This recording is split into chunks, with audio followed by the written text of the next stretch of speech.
स्वराज्य संवाद न्यूज, जनतेच्या हक्काचं व्यासपीठ। मंचर बस स्थानकावरून एक अत्यंत महत्त्वाची बातमी समोर येत आहे। एसटी बसमध्ये चढणाऱ्या गर्दीचा फायदा घेऊन 2.5 तोळ्याच्या सोन्याचे दागिने लंपास करणाऱ्या एका महिला आरोपीला मंचर पोलिसांनी अटक केली आहे। फिर्यादी महिलेची समयसूचकता आणि प्रवाशांच्या मदतीमुळे या आरोपीला रंगेहात पकडण्यात यश आले आहे। या घटनेतील फिर्यादी महिला लीलाबाई वसंत धुमाळ, वय 52 वर्ष, राहणार पेठ पारगाव, या 7 जुलै रोजी दुपारी 1:30च्या सुमारास घोडेगावला जाण्यासाठी मंचर बस स्थानकावर थांबल्या होत्या।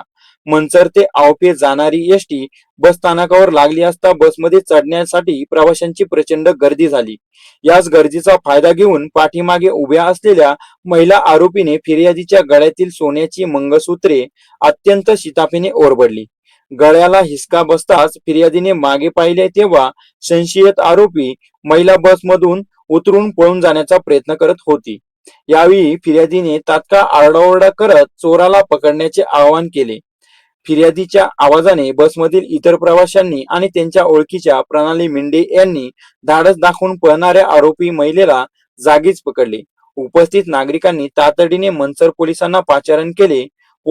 पोलीस घटनास्थळी दाखल झाले आणि त्यांनी आरोपी महिलेला ताब्यात घेऊन पोलीस ठाण्यात आणले। महिला पोलिसांनी आरोपीची अंगझडती घेतली असता तिच्याकडे फिर्यादीची चोरीला गेलेली दोन्ही मंगळसूत्रे मिळून आली। जप्त केलेली या 2.5 तोळ्याच्या दागिन्यांची किंमत सुमारे 1,30,000 रुपये आहे।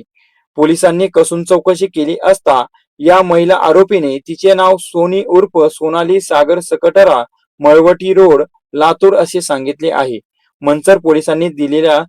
मंचर पोलिसांनी फिर्यादी लीलाबाई धुमाळे यांच्या जबाबावरून आरोपी विरुद्ध भारतीय न्याय संहिता BNS 2023 च्या कलम 303(2) अन्वये चोरीचा गुन्हा दाखल केला आहे।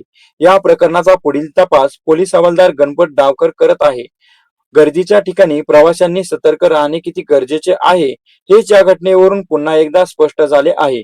फिर्यादीच्या धाडसामुळे एका सराईत आरोपी महिलेला गजाआड करण्यात पोलिसांना यश आले आहे।